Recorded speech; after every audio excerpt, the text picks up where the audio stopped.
Vamos a dar inicio a la conferencia magistral del día de hoy. Hoy nos acompaña el doctor Casey Walsh de la Universidad de California en Santa Bárbara.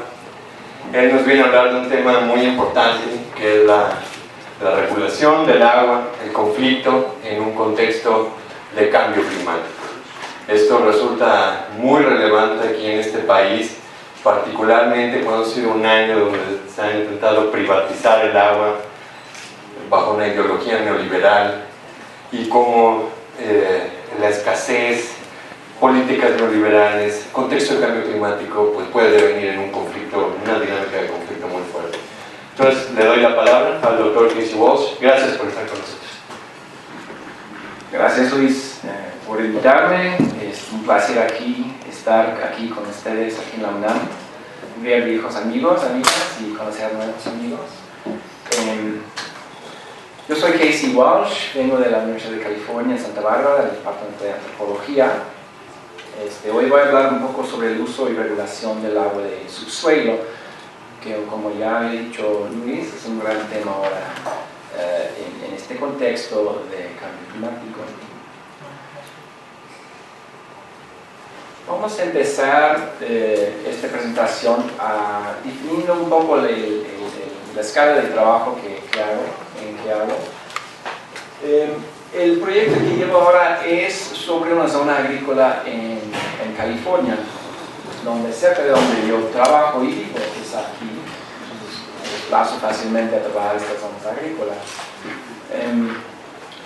Pero de aquí podemos sacar quizás unas ideas y lecciones que son ya más globales, porque lo que está aterrizándose en esta zona del centro de California es una dinámica global, tanto de la economía política como del climático.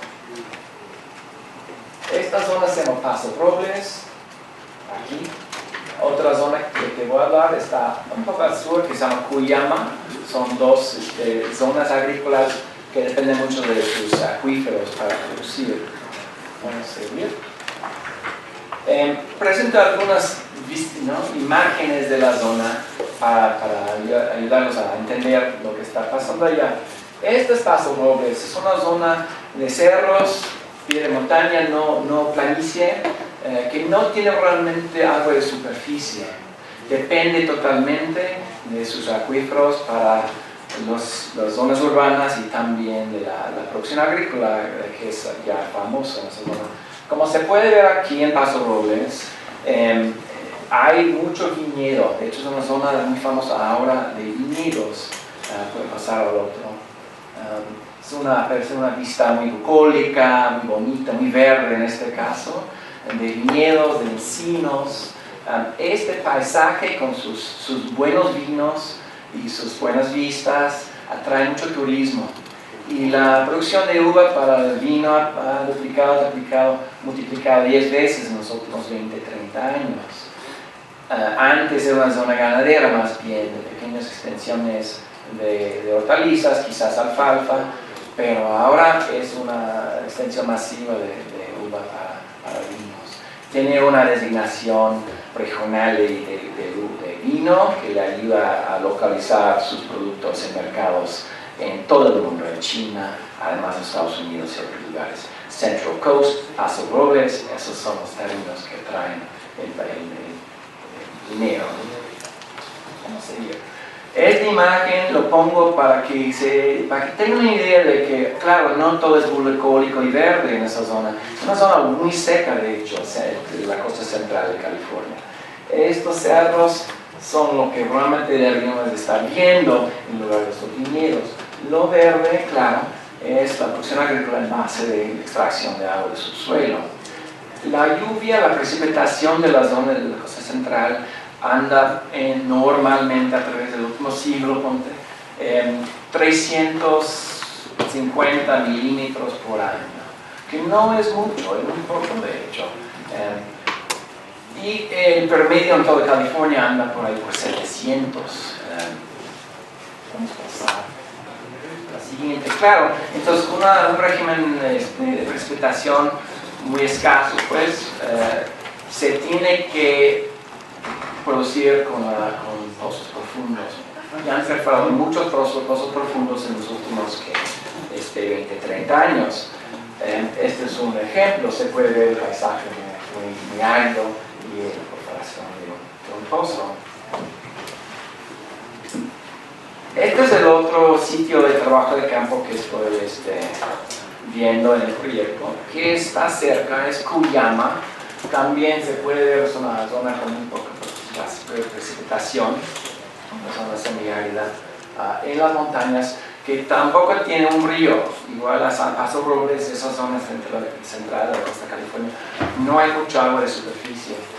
Esta zona de Cuyama, este valle, también depende totalmente de sus acuíferos. Lo que producen en Cuyama producen con agricultura, con riego y agua de pozo. Y producen lo que es verdura orgánica.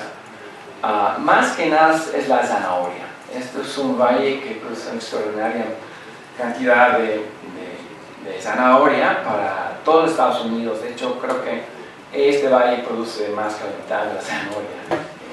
Y está muy conocido por una especie de zanahoria que lo llaman zanahoria bebé, que no son bebés, pero son pedazos de zanahoria que van puliendo y vendiendo con un valor extra. Entonces la zanahoria bebé viene del valle de Cuyama y se produce con el agua de subsuelo. Con toda esta producción de mercancías de alto valor, pues se ha dado y se ha posibilitado en base a la extracción de agua de subsuelo. Lo que estamos viendo tanto en Cuyama como en Paso Robles es una sobreexplotación de los acuíferos, un declive precipitoso de los acuíferos en nuestras zonas, lo que lleva a problemas, a conflictos. Quisiera quizás hacer un poco de hincapié aquí en este punto, que esta vuelta hacia la agricultura intensiva en esta zona empezó en Cuyama en los años 50, 60 y en Paso Robles en los años 80. Hablamos de un proceso ya de 30, 50 años de producir mercancías agrícolas no básicas, no de granos, pero así ahora de alto valor para consumidores en ciudades en todo el mundo. Esta verdura orgánica que se produce allá se vuela en avión para llegar a Londres para estar en los platos los consumidores que pueden pagar en esas tarimas un precio muy alto para verdura orgánica. Entonces es un proceso globalizado que se aterriza en California, pero también en otros lugares. Hay zonas en los países desarrollados, en vías de desarrollo, no desarrollados, menos desarrollados, que están viendo también esta vuelta hacia la producción de mercancías de alto valor, de lujo, como decimos. Entonces, se puede ver en California, pero también se podría ver en otros lugares en el mundo. Por ejemplo, en el norte de México, en el Bajío, también hay en Mexicali, hay lugares en México donde también están produciendo bajo este esquema para exportación a un mercado internacional de gente con recursos. Como dije, es un proceso largo. En México podemos también ver las zonas de riego del norte del país y en las zonas desérticas semiáridas también. Esta gira hacia el uso del agua subsuelo. En la laguna empezó en los años 40, 50, ya no tanto del algodón, pero quizás de árboles de nueces, por ejemplo, alfalfa para la industria lechera. En otros lugares también se abrieron espacios de agricultura de riego, como de Caborca o de Ciudad Constitución en Baja California, que realmente no tenía otro recurso hídrico que el acuífero. También entonces vimos resultados malos en esos casos de desgaste fuerte de los acuíferos. Entonces, es la agricultura intensiva de alto valor en sus distintos momentos, que fue algodón en el pasado, nuevas hortalizas ahora. Uvas, por ejemplo, en Baja California Norte, están realmente utilizando sus acuíferos a todo que pueden para producir uvas para el vino, que ahora es muy bueno el vino del norte de Baja California. Entonces, esas presiones que son quizás de índole económica, política, realmente tienen fuerte impacto en lo que son los acuíferos en México, en Estados Unidos y también en otros lugares del mundo. Quisiera establecer eso primero. La economía política es una máquina que realmente está haciendo efectos, teniendo efectos en los acuíferos. Encima de eso, podemos ya empezar a hablar de la influencia del cambio climático, o junto con eso. Entonces, es por ejemplo un conflicto que se ha dado anterior, de que los pequeños residentes de la zona de Paso Robles, por todo el uso de su acuífero y sus norias se secaron y se han secado. Y estamos viendo eso en muchos lugares de California, en el Valle Central, en Paso Robles, en otros lugares de producción agrícola, que los que tienen norias de poca profundidad, de 40 metros, 60 metros, pues ya están secos porque los agricultores están perforando hasta 500 metros, 800 metros. Me gusta esto porque sí, ¿no? Esta imagen porque sí es seco, ¿no? Y da la sensación completamente de lo que estamos enfrentando ahora. Vamos a pasar al siguiente. Ahora sí, para ver datos de este uso del agua de subsuelo en todo el mundo. Hay un proyecto en la Universidad de California que utiliza satélites de la NASA para medir la gravedad específica de zonas en la Tierra, y haciendo eso pueden hacer o discernir cambios en la cantidad de agua que está en el suelo.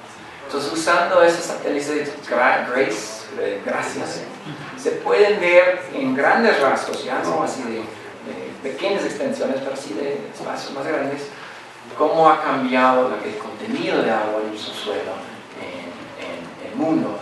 Y lo que está pasando en California en los últimos 30 años, lo que vimos en el norte de México también en los últimos 30 años, el desgaste de acuíferos es algo muy generalizado en todo el mundo. Podemos ver esto si es por país, porque dudo que Alaska está realmente sufriendo de escasez de agua, ahí más bien es una pámpano. Pero los Estados Unidos, fuerte desgaste de sus acuíferos. También fuerte en lo que lo llaman el Medio Oriente, la India, China, Australia, y también, digamos, el Cono Sur, Argentina, Brasil, Paraguay, también al norte de África. Estas son las zonas con más sobre extracción de agua de subsuelo que hay, y se mide esto en kilómetros cúbicos, cantidades enormes de agua que se están extrayendo. ¿Para qué extraen agua? Claro, más que nada es para la agricultura, porque la agricultura todavía utiliza como 80, 70, 80, 90% del agua que utiliza la sociedad. Siguiente, ahora sí, con un gráfico de distintas regiones no nacionales, digamos, de sobreexplotación del agua de acuíferos. Algunos ejemplos, este es China, el norte de China. Aquí lo que son las planicies de los Estados Unidos, lo que es arriba del gran acuífero que se llama Ogallala, que están sacando el agua de ahí. Y hay otros, el Valle Central de California es el amarillo, el rojo es el Medio Oriente, es un gran espacio. También tenemos la India, el noroeste de la India, la zona de la India que está abajo de lo que son las Himalayas. Es un punto importante porque depende del escurrimiento de las Himalayas para entregar sus acuíferos. Es una zona de producción de granos y otras cosas muy importante, y miramos, está realmente siendo minado. Vamos a pasar. Entonces es generalizado esta tendencia de sobreexplotación de los acuíferos en el mundo. Para aterrizarnos un poco en California, basándonos también en estos datos de satélite, son algunas imágenes que han sacado sobre lo que está pasando en California. Claro, con una imagen rojo de calor, ¿no? Manipulando un poco la idea de calor, pero se ve que y declive en milímetros de agua de subsuelo en tiempo, 2011, 2012, 2013. Es un poco lapso de tiempo, vemos de que ha bajado de unos 80 a unos 160, un metro de declive del acuífero en esas zonas. Más que nada el Valle Central, que es la gran zona agrícola de California, de la más grande del mundo. De hecho, en esta zona se hizo un poco el modelo de la agricultura comercial en base de uso de agua intensivo, tecnología y lo demás. Seguimos. También datos de este satélite. Lo que está apareciendo aquí son dos tendencias, esto más o menos plano hasta 2006 y esto que va bajando a partir de 2006, 2007. Y ahora sí se introduce entonces otra dinámica temporal de uso de agua de subsuelo. Entonces primero tenemos este largo proceso de usar el agua de subsuelo para la producción agrícola intensiva, capitalista y lo demás. Ahora, sobre eso se puede agregar lo que es una extracción últimamente en la última década en California debido a una fuerte sequía que tenemos allá. Ya son dos tendencias que estamos viendo juntos.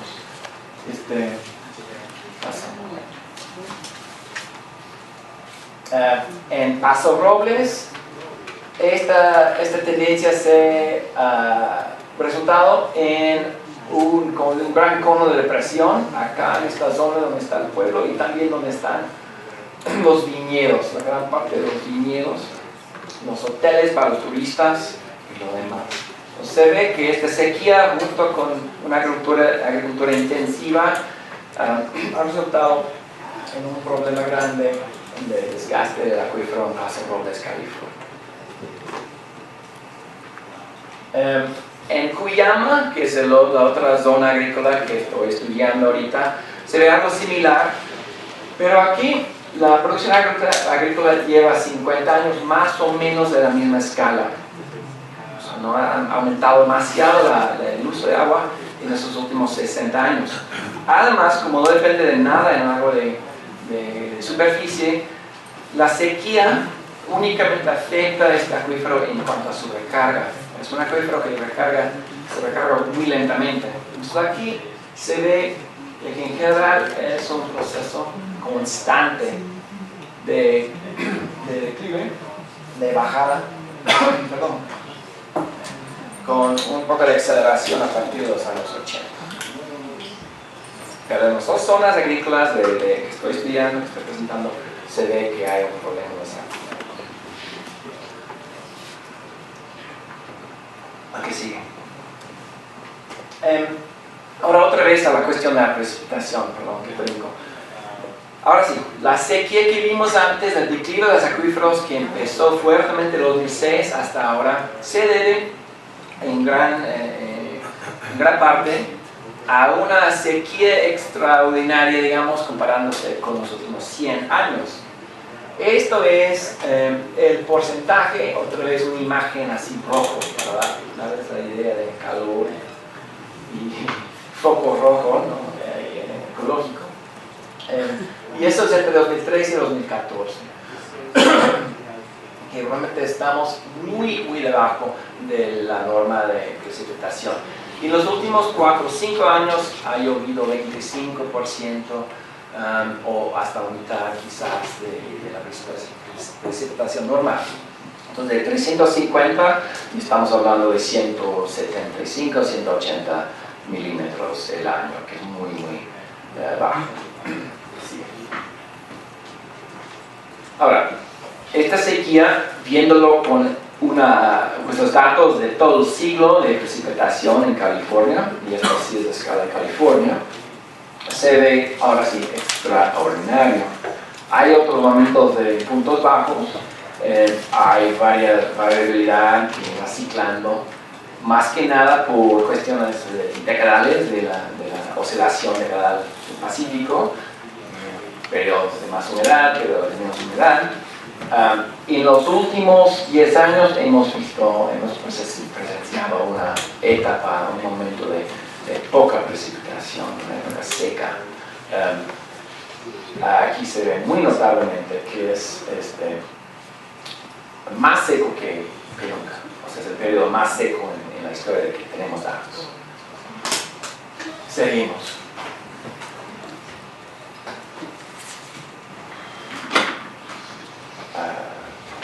Y aquí se da una idea. Niveles de sequía medido en la última semana de marzo cada año. En 2011, nada, todo bien. Ya poco a poco se iba secando.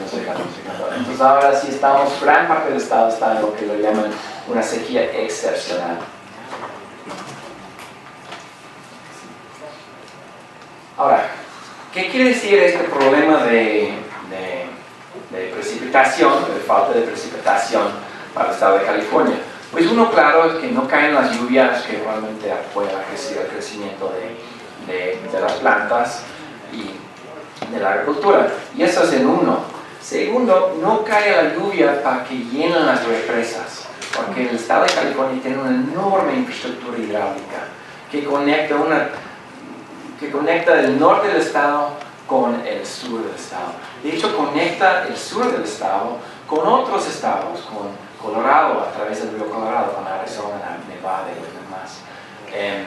Es una infraestructura extensísima que se ha construido en los últimos 100 años y que realmente es, digamos, la columna vertebral de esta agricultura de riego intensivo de alto valor en California.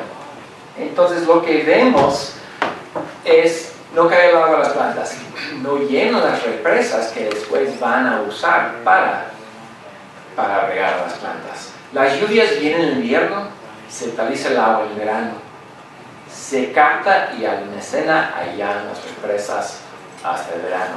Pero hay un detalle más, vamos a ver algunos de ustedes de dinámica de que mucho del agua de California cae en forma de nieve, cae en la Sierra Nevada, que es una sierra que llega hasta 3.000 metros o más, 4, ciertos puntos. Y ahí es donde se almacenase gran parte del agua del estado hasta verano, hasta los deshielos de la primavera y el verano. Y la infraestructura que se ha construido en el estado depende de ese almacenamiento natural. Entonces casi se podría, y quisiera plantear esto como una idea, de que deberíamos pensar también en esas formas geofísicas naturales como sierras, también como infraestructuras, porque las utilizamos así y las manejamos así también. Acuíferos, ¿no?, del subsuelo se manejan como infraestructuras. Las sierras también se utilizan como infraestructuras. Entonces, viendo la parte natural de estos sistemas hidráulicos en California, vemos un gran problema. Ahora sí, quizás el problema más preocupante. El año pasado, debido a la cantidad normal, digamos, de un siglo, esto viene de 1980, creo, 60, perdón. Tenemos 5% del promedio. Entonces, eso quiere decir que ya en la época del cielo va a haber 5% del agua que normalmente contamos para regar, y para las ciudades también. Eso es un dato muy preocupante para muchos. Ahora vamos a empezar a hablar de qué quiere decir, qué nos enseñan los modelos de cambio climático. Pues otra vez una visual que nos ayuda a pensar un poco en el efecto que va a tener el cambio climático en el tiempo, precisamente en esta cuestión del almacenamiento del agua en California en forma de nieve en la sierra. Actualmente el promedio, no contando los últimos quizás 4 o 5 años, el promedio de captación de nieve en la Sierra Nevada es así. Y esta es Oregón y también toda la zona. Y dice que en 50 años va a ser mucho menos. Para dar una imagen, ¿no?, impactante. Que en 50 años ya con temperaturas más altas se congela menos agua en forma de nieve en la Sierra Nevada. Entonces lo que estamos viendo actualmente con esta combinación de presión sobre recursos de la agricultura industrial comercial y la sequía, que es un evento extraordinario. Estamos viendo las condiciones que vamos a ver, que van a ser quizás normales o que van a representar lo que es el futuro en California y en muchos lugares del mundo.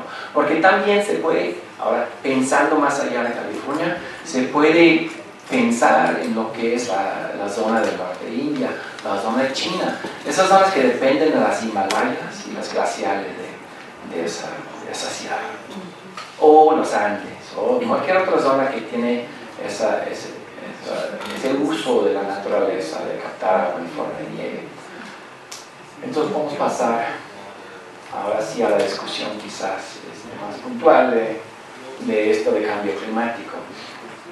Entonces, yo creo que lo que está pasando ahora en California es un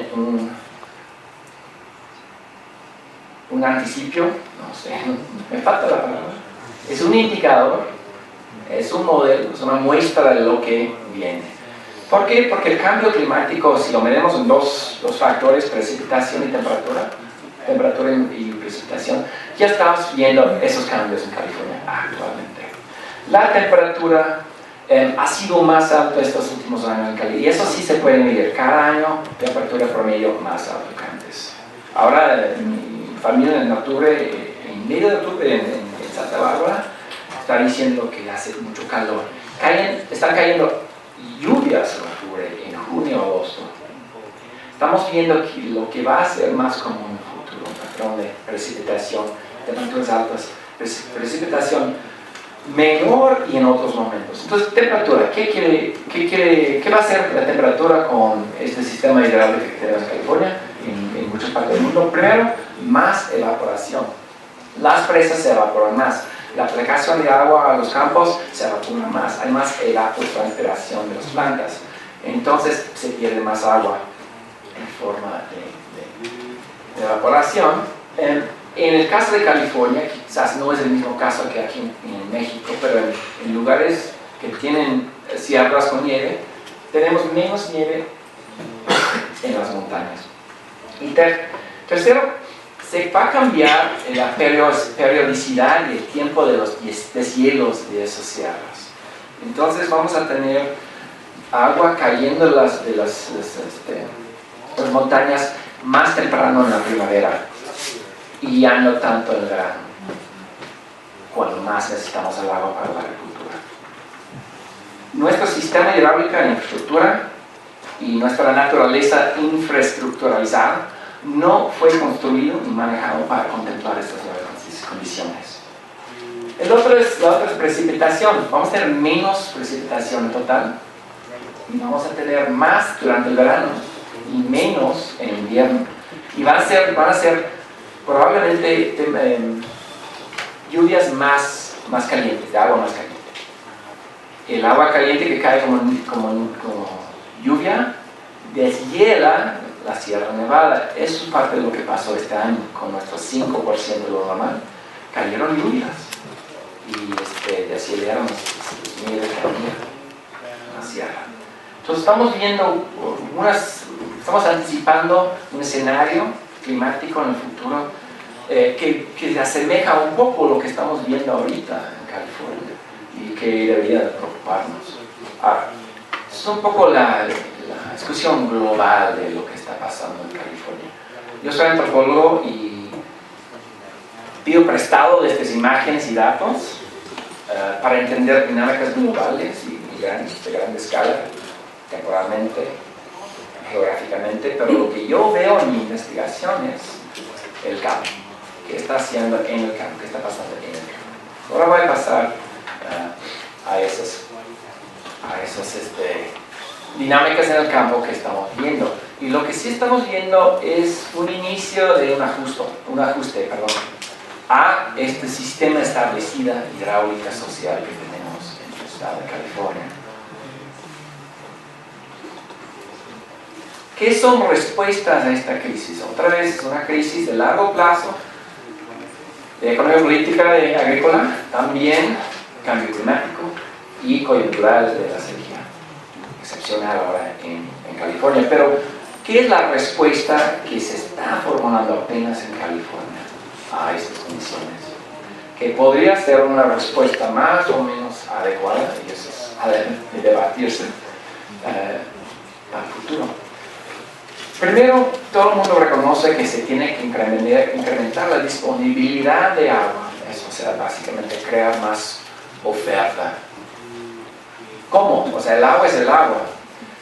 Y no varía mucho en su cantidad en todo el mundo. El agua dulce es casi...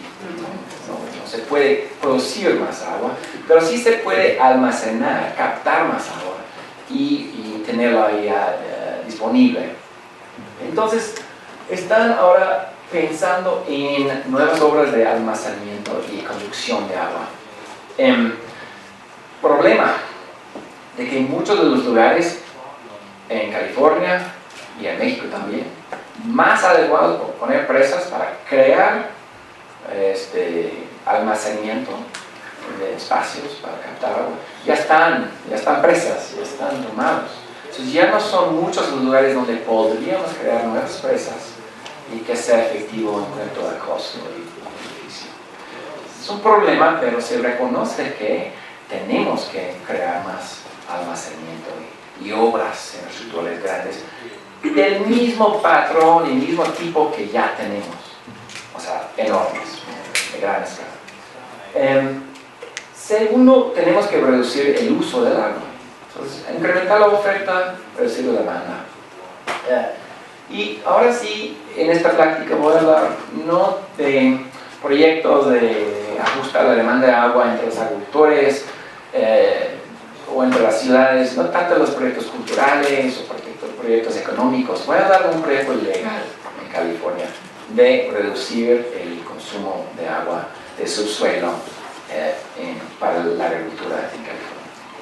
Y la pregunta que tengo es si esta ley y este modelo de aumentar la infraestructura enorme hidráulica realmente nos lleva hacia una transición a la agricultura sustentable, a un uso más sustentable del agua para confrontarnos con esta cuestión de cambio climático. Vamos a pasar al siguiente. Entonces, bueno, esto es un poco el tema de hoy en California en cuestiones de agua. Es lo que lo llaman el Sustainable Groundwater Management Act, SGMA, Acta de Manejo Sustentable del Agua de Subsuelo en California. Se dio esto como respuesta a la tragedia de sobreexplotación de los acuíferos que vimos representado en imágenes.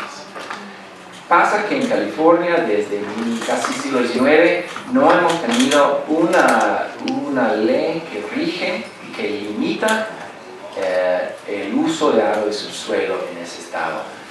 Es algo excepcional, porque en muchos otros estados de la República de los Estados Unidos sí hay.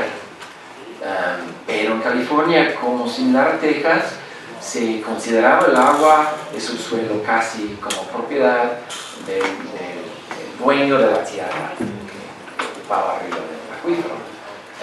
Y no había como un modo de regular su extracción. Era lo único del lenguaje en la Constitución hasta hace poco era un uso razonable y beneficial del agua de subsuelo, pero ninguna manera de limitar y manejar el agua de subsuelo como un recurso finito. Y eso se debe a concepciones de los acuíferos del siglo XIX, cuando se escribió la ley original. No sabíamos mucho sobre esa cuestión, pero también se debe a que este estado es un estado donde los agricultores realmente han tenido una influencia muy fuerte en la política. Entonces pues, se mantenía un acceso casi libre al agua, a los acuíferos en el estado de California. Sin embargo, incluso los agricultores en el Valle Central, viendo esta bajada precipitosa del agua de subsuelo y pensando en el futuro, un futuro más seco y más caluroso, incluso los agricultores dijeron, pues sí, ahora sí, no podemos estar todos peleados por el mismo agua. Esto no puede ser una carrera hacia abajo. tenemos que hacer crear un marco regulatorio para el agua que nos protege a nosotros, los agricultores, y que establece ciertas condiciones estables para seguir haciendo el negocio que hacemos. Entonces, efectivamente, todos llegaron. Los agricultores, de la legislación del estado de California, las zonas urbanas también, todo el mundo dijo ya, ahora sí es hora de... Y fue una negociación larga, yo no estaba involucrado en eso, no sé mucho, en noviembre de 2014, como resultado de ese negocio, de esta relación de fuerzas entre grupos de California.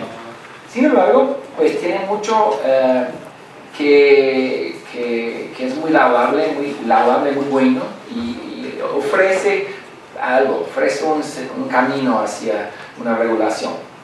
Hay varios elementos claves. Primero es de que cada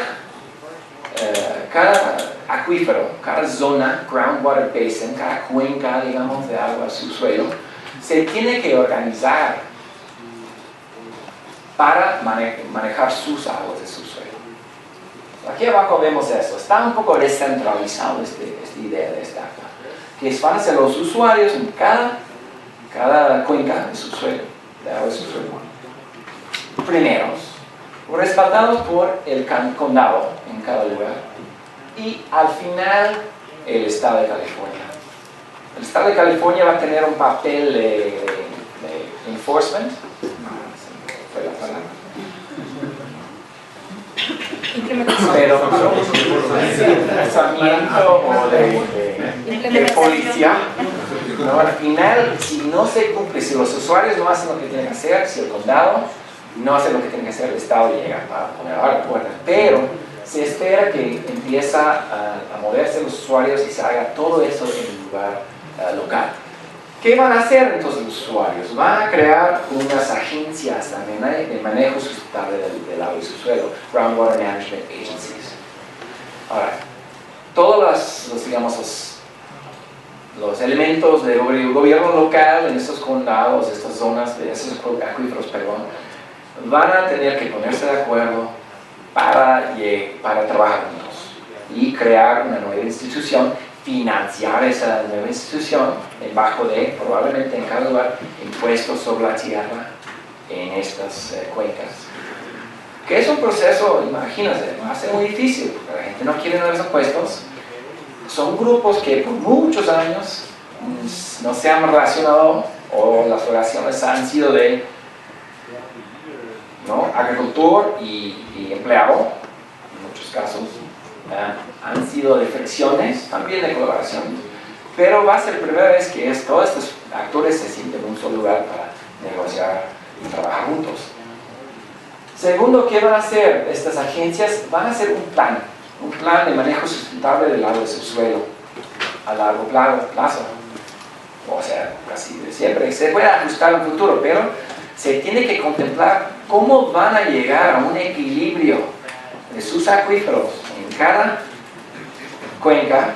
Las cuencas que están sobreexplotadas ahora, y hay una categoría, varias categorías de sobreexplotadas, no sobreexplotadas, pero las que sí están en peligro, se tiene que hacer todo esto, llegar a un equilibrio, pero hasta 2040. Entonces, sus planes en 2020, su equilibrio alcanzado, logrado en 2040. ¿Por qué tanto tiempo? Claro, porque cuando negociaron esta acta, los que tienen inversiones fuertes en tierra y lo demás dijeron, mira, si nosotros reducimos, por ejemplo, nuestra extracción de agua, en el caso de Cuyama, 50% en 3 años, perdimos la mitad del valor, efectivamente, de nuestras inversiones en tierra. Necesitamos mucho tiempo para irnos programando de cambio, ajustándonos. Yo creo que eso fue el argumento. Porque claro, un cambio drástico que se tiene que dar en muchas cuencas de erupción del 50%, va a ser un choque muy fuerte. Entonces tiene que ser ajustarse con el tiempo. Y bueno, en fin, eso es un poco lo que se tiene que hacer con esta nueva acta. ¿Cómo se está haciendo esto muy bien, en el campo? ¿Cómo estoy viéndolo? Pasamos a la. estamos viéndolo en dos lugares, en Paso Robles y en Cuyama. En Paso Robles, de hecho, antes de que pasara esa acta, los vecinos, los varios actores, digamos, económicos, grupos sociales, en la región de Paso Robles ya se pusieron de acuerdo, o se empezó a ponerse de acuerdo en un manejo sustentable de su cuenca. Decidieron que no era factible ya el uso que existía del agua del subsuelo y varios grupos se juntaron. Es una formación social diversa y muy diferente a otras zonas de California, zonas agrícolas. Tiene pequeños y medios agricultores con lana, porque producen vinos, educación y lo demás, pero son pequeños. Tiene una zona urbana, que por cierto, con mucha población latina, por ejemplo, muchos mexicanos. Tienen residentes rurales que no producen, no son agricultores, tienen orillas chiquitas, pero viven arriba del acuífero. Es una voz muy fuerte en todo este proceso. Y tienen ya, como en muchos otros lugares, agricultores grandes, ya grandes compañías para producir vino. Incluso tenemos terratenientes y compañías de vino que realmente son fideicomisos y son como compañías de capital financiero que nomás hacen inversiones en la zona rural de California porque piensan que es una buena inversión. Los fideicomisos de Harvard University, por ejemplo, ahí anda comprando grandes extensiones para producir vino. Pasamos a ver. En Cuyama, no, es otro pueblo chiquito, ¿no? Y como todos saben el dicho, y eso me resulta muy chistoso. Claro, hay gente educada en Cuyama, pero no tanto como en Paso Robles. Hacen sus sumas y llegan a una presencia muy fuerte. Entonces, Cuyama es chiquititito, 600 habitantes de este pueblo. Ahí quizás pasamos al otro. Quizás 600 residentes urbanos, 50% latino, muchos indocumentarios. Y 600 residentes rurales ahí tirados en la nada, no quieren que nadie lo moleste. Y corporaciones agrícolas. Entonces, otra formación social. Con estos grupos es muy difícil, no se han puesto de acuerdo. Incluso la misma corporación urbana de agua no quiere hacer nada. No quiero mal hablar de mis amigos en Cuyama, pero con tan poca gente no se ha dado este proceso hasta ahora. Y en este contexto, pasamos al siguiente. En Paso Robles, yo no me estoy comentando, viendo y presenciando un proceso de manejo de creación de capacidad humana, de formación de agencia local, etc. Estoy viéndolo porque yo no tengo que aportar mucho. En Cuyama, al contrario, por alguna razón, pues llegué a estudiarlo y ya estoy medio involucrado en un asunto porque se requiere. Ya hemos hecho un par de eventos públicos para que la gente se entere de lo que está pasando, de lo que se tiene que hacer para cumplir con la ley, de su responsabilidad en cuanto al acuífero y manejar el acuífero de aquí al futuro, un futuro caliente y seco. Y un servidor, ahí está, es el uno. Y vamos a pasar al final. Entonces, lo que saco de estas lecciones más generales, pasamos a la siguiente, es que hay un marco que se puede usar en California, por lo menos. Lo que va a pasar es esto. Va a haber una especie de rayuela de acuíferos. Cuando se logra sustentabilidad por reducción de extracción en un acuífero, las grandes corporaciones van a mover a otros. Y van a ir brincando de uno a otro. En California, hasta otros estados de Estados Unidos, a México, a donde haya. Entonces, este proceso regulatorio que se está dando en California, va a tener efectos más allá de las fronteras de Cuyama, de California, Estados Unidos. Entonces, hay que ver qué pasa con esto, ¿no? Estar listos de tratar la llegada de compañías que quieren sacar agua para producir, qué es lo que hacen. En California tenemos que pensar en cómo esta transición, esta reforma, digamos, la infraestructura hidráulica, reforma de la infraestructura social, política, se va o no dar hacia una transición a la sustentabilidad. O sea, va a ser un esquema en que la insustentabilidad no más se mueve a otro lugar del mundo, o se va a dar un proceso o incluso se va a ajustar los sistemas que ya existen, trayendo agua de más lejos, creando sistemas más complicados, más dependientes de energía para mover el agua, por ejemplo. O se va a dar una transición hacia una agricultura más sustentable, más pequeña, más local, más seca. Esa es una gran pregunta que tenemos allá. Se me hace que se ha apostado hacia la solución tecnológica y no tanto la solución de reformar la agricultura, pero hay un espacio aquí para trabajar. Y al final yo creo que un punto muy importante es, activismo a lo mejor tiene un sentido un poco feo, pero no, lo que quiere decir es involucrarse. Yo soy profesor de antropología, no soy abogado, pero estoy leyendo las leyes sobre el agua con gente del pueblo de Cuyama. ¿Por qué? Porque pues se tiene que hacer. Todos tenemos que leer la ley, todos tenemos que tomar acciones al respecto del agua. No solo los de Cuyama, pero los también que viven afuera. Tienen que pensar de que todo esto es una situación compartida, las acuíferos son de todos, finalmente. Claro, cae la responsabilidad de los locales de hacerlo, pero nosotros como académicos intelectuales podemos contribuir, ayudar, apoyar. Entonces yo creo que eso es muy importante para nosotros aquí en la academia. Y termino agradeciendo otra vez a todos ustedes por escuchar la presentación, a UNAM por haberme invitado. Gracias.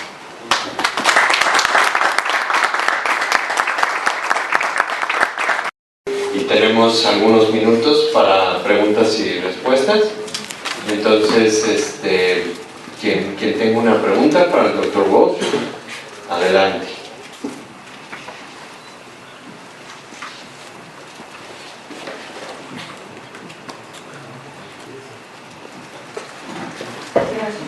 Buenas tardes. Comprendo que soy Dalia Bernal, soy bióloga y estudiante de maestría en ingeniería ambiental. Comprendo que es usted antropólogo, pero dado el caso de la agricultura y la escasez de agua que se está viviendo en California, y aparte de las medidas que nos ha presentado, ya hablando un poco más de proyectos de ingeniería, no se está buscando la creación de plantas de tratamiento de agua, reinyección de los acuíferos, o sea, ¿qué usted sabe que se esté llevando a cabo? En Cuyama me parece complicado, sobre todo porque la población es pequeña, pero a lo mejor en El Paso Robles, me parece, puede haber algunas otras alternativas tecnológicas que permitan esta agricultura, bueno, siga prevaleciendo la agricultura sin sobreexplotar los acuíferos. Sí, tiene usted toda la razón. Sí las hay, opciones, y las están siguiendo e investigando, y de que ya están construyendo varias respuestas, digamos, tecnológicas de infraestructura. Insisto un poco de que las respuestas de infraestructura suelen ser muy tecnológicas, muy tecnificadas. Por ejemplo, tratamiento de aguas residuales, eso sí es una tecnología bastante normal y se hace. Entonces, eso, bueno, están produciendo agua tratada, eso es muy bueno. Hay otros, por ejemplo, en la costa que están haciendo desalinización, que me parece muy cara y mucha energía. Entonces, en este caso, de producir agua del mar para consumo, claro, urbano, es una opción, pero es una opción cara. En lugar, o sea, hay otras opciones que podrían ser mejores. En cuanto a otras respuestas infraestructurales grandes en California, yo no veo ningún esfuerzo de crear, por ejemplo, infraestructuras o la énfasis, por ejemplo, no está en aumentar la recarga de los acuíferos haciendo obras pequeñas, por ejemplo, sobre los riachuelos que caen en esas zonas de los cuencas, ¿no? Podría haber una respuesta tipo de la India, ¿no? De crear bordos, por ejemplo, para que filtre más agua. Ese tipo de pequeña obra que realmente es más sustentable, es más fácil, no requiere mantenimiento, no cuesta tanto, y es una descentralización de la obra.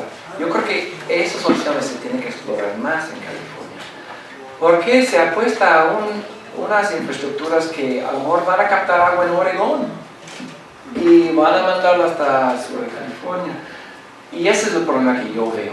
Cada vez la respuesta es aumentar e incrementar el tamaño, la escala de estos sistemas que por muchas razones energéticas y quizás más que nada, vemos que no van a ser sustentables de largo plazo. Son frágiles. Y entre más dependemos de esos sistemas enormes, más precarios vamos a estar, ¿no? Menos resiliencia vamos a tener. Va a ser más difícil adaptar. Entonces, hay opciones. La gente pasa un roble muy lista, haciendo cosas muy interesantes, tratando agua, buscando. Pero la respuesta del Estado, el camino que está establecido es grandes obras y además mercado de agua. Claro, entonces no voy a bajar mi consumo de agua porque puedo comprar agua de fulano de allá y traerlo en una tubería enorme, etcétera, etcétera, etcétera. No, yo creo que deberíamos insistir en soluciones locales que no dependen de la importación de agua o la exportación de agua, la especulación y demás. Hay opciones, algunas mejores que otras. Gracias. Bueno, sí, felicidades. Soy Carlos López, de la Facultad de Química de aquí de la UNAM y de la UASM. Bueno, aquí hay dos aspectos muy importantes. Uno, que siempre estamos pensando en las grandes soluciones, porque vemos los problemas demasiado grandes. Si tuviéramos otro río Colorado, seguramente esa es la solución. Y no me parece que sea exactamente así. Como antropólogo estarás de acuerdo conmigo, hay que empezar desde el trabajo con la gente, con los ciudadanos, con los que están generando el problema, ¿no? El río Colorado no tiene el problema, ni siquiera la cuenca del río Owen, no tienen ellos el problema lo generamos nosotros, y no es único de California, también lo tenemos aquí, en nuestras cuencas, y más agudo, porque en México regamos por temporal. Entonces, creo que el problema más grave es que no trabajamos desde el campesino o desde el agricultor, en sus predios, en sus hectáreas, y desde pequeñas fracciones, ¿no? Un dato importantísimo es no podemos seguir permitiendo que tengamos 70-80% del agua de dulce para riego. Eso significa que regamos de un solo paso. Necesitamos reciclar el agua para regar, agricultura. Podremos platicar después, podemos estar en contacto por email, porque tengo una propuesta para poder reciclar el agua en el uso agrícola y en otros usos. Entonces mi pregunta es, ¿han pensado en pequeñas soluciones de reuso y de reciclado del agua para que baje no el 80%, sino que puedan bajarse a menos del 50 o del 30%? Porque aquí ya lo hemos intentado y creo que va a funcionar muy bien, pero va a llevar mucho tiempo. Ustedes creo que lo pueden hacer más rápido, es decir, reciclar 3, 4 o hasta 10 ciclos. Importante vigilar la cuestión de los minerales, ¿no? El potasio, el RAS, pero sí se puede. ¿Lo han hecho o no? Ahora sí confieso un poco de ignorancia en ese respecto. Sé que para la zona urbana el reciclaje es muy fuerte. Se me hace que en la zona agrícola el agua, claro, ahí usan alcohol, ¿no? Pasa otra vez a los acuíferos o corre otra vez al drenaje, si está contaminado con sales y lo demás. Pero sí lo utilizan otra vez. No sé si tratan el agua siempre antes de usarla en la zona agrícola. Sé que, por ejemplo, antes de que ya han construido una planta desalinizadora en Arizona para tratar aguas antes de que lleguen a México, que a veces funciona eso. No, es mucha bronca, pero sí en ese caso sí. Quitan sales para reusar el agua en la zona agrícola de Mexicali. Se me hace que es una cosa que se podría hacer.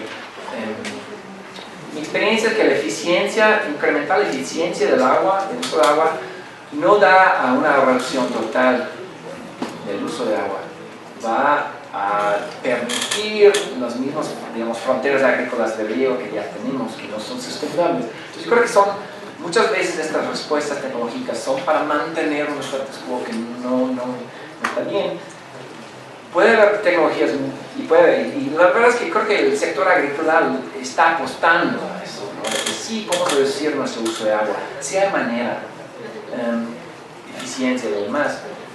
Y está muy bien, qué bueno, pero también creo que deberíamos de cubrirnos la posibilidad de una reducción absoluta del uso de agua en el sector agrícola o extensiones, que va a ser difícil, pero va hacia un cambio en lo que es el sistema alimentario. O sea, producimos tanto grano, no más para los pollos y los animales, que es un uso poco eficiente de la comida y del agua que produce la comida. Entonces, me gustaría, no creo que soy...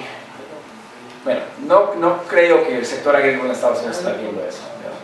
A mí me gustaría decir más hacia allá, en lugar de ajustarme a eficiencia mayor, tecnologías nuevas, no sé si me explico. Pero también apoyo cualquier medida que ponga en orden el uso de agua, subsuelo y superficial también, con el fin de regresar agua al río Colorado o al acuífero. Porque el acuífero, si no está lleno, sí. Perdón. Sí, de restaurar a los sistemas acuáticos que tenemos en el planeta. No solo de mantenernos a un equilibrio que está muy bajo, pero realmente restaurar los sistemas hídricos.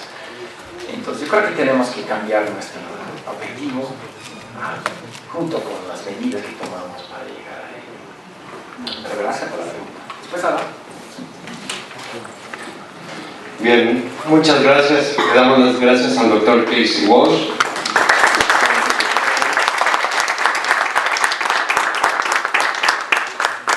En nombre del programa de investigación en cambio climático, queremos otorgarle un pequeño reconocimiento. Gracias por estar con nosotros, gracias por venir. Y también su dotación de productos Pink, sus libros. Muchas gracias, doctor.